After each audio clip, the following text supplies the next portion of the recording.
আমি elevator education থেকে Souvik sir কথা বলছি। অলরেডি আজকে জুনের প্রায় মিডিল হয়ে গেল 2025-এ। তো সময় একদমই আর হাতে নেই। আর যারা এবারে MBA 2025-এ অ্যাডমিশান নিয়েছো, কোথাও কেউ ম্যাকআউটে নিচ্ছ, হয়তো কেউ সিউতে নিচ্ছ, বা কেউ যাদবপুর ইউনিভার্সিটিতে নিচ্ছ, তো তোমাদের কিন্তু MBA ফার্স্ট সেমিস্টারের টিউশন আমাদের এখানে অলরেডি স্টার্ট হয়ে গেছে, ব্যাচ চলছে। এবং MBA ফার্স্ট সেমিস্টারের যে পেপারগুলো আছে, বিশেষ করে মোটামুটি সব ইউনিভার্সিটিতে ইকোনমিক্স, স্ট্যাটিস্টিক্স, অ্যাকাউন্টস, এই রিলেটেড পেপারগুলো ফার্স্ট সেমিস্টারে কিন্তু তোমাদের আছে। তো আমাদের এখানে ক্লাসটা গুগল মিট প্ল্যাটফর্মে হচ্ছে, অনলাইন ক্লাস হচ্ছে পুরোপুরি, এবং সপ্তাহে প্রায় 5 থেকে 6 দিন ক্লাস হচ্ছে। কারণ এত হিউজ সিলেবাস, তোমাদের MBA ফার্স্ট সেমিস্টার যারা 2025-এ তোমরা MBAতে অ্যাডমিশান নিয়েছো, তাদের এক্সামটা মেবি হয়তো জানুয়ারির ফার্স্টের দিকে হবে একদম। তো সেই জন্যে সময় খুব কম, কারণ মাঝখানে তো অনেকগুলো অকেশান আমাদের আছে, তোমরা জানো, কালী পুজো, ভাইফোঁটা, দুর্গা পুজো, সব মিলে প্রায় ওই দুর্গা পুজো সেশন থেকে তুমি যদি ভাইফোঁটা অবধি ধরো, তাহলে তোমার প্রায় অনেকটা দিনই তোমাদের কিন্তু নষ্ট হবে। তো আর কলেজগুলো তো তোমাদের প্রায় খুলতে খুলতে আগস্ট সেপ্টেম্বর। তো সেক্ষেত্রে সামনেই পুজো, 27-28 সেপ্টেম্বর থেকে এবারে পুজো আগে দিয়ে দিয়েছে।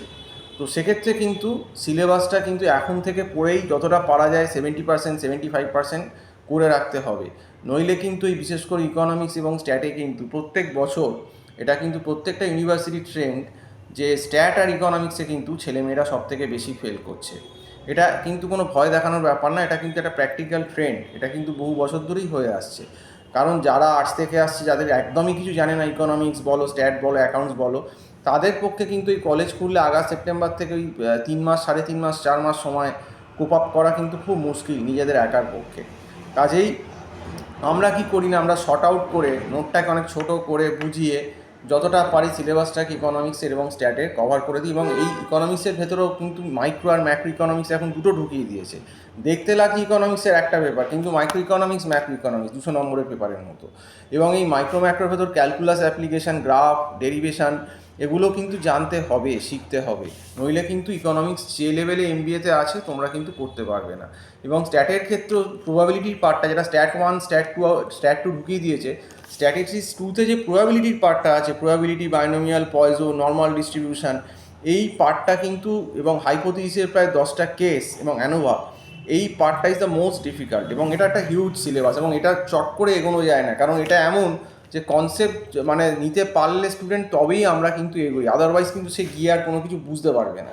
তো বুঝতেই পারছো যে এগুলো বোঝানো কিন্তু খুব সময় সাপেক্ষ ব্যাপার। কাজেই প্রথম থেকেই, এখন থেকেই এসো। অলরেডি আমাদের অনেক দিন ক্লাস চালু হয়ে গেছে। যারা আসতে চাও, আমার যে টাইটেলে যে নাম্বারটা দেওয়া রয়েছে 9831044518, এই নাম্বারে কল করে আমাকে কথা বলতে পারো বা হোয়াটসঅ্যাপ করতে পারো। তো যাই হোক, আজকে এই অবধি বলেই শেষ করছি। সম্পূর্ণ ভিডিওটা দেখার জন্য অসংখ্য ধন্যবাদ। নমস্কার।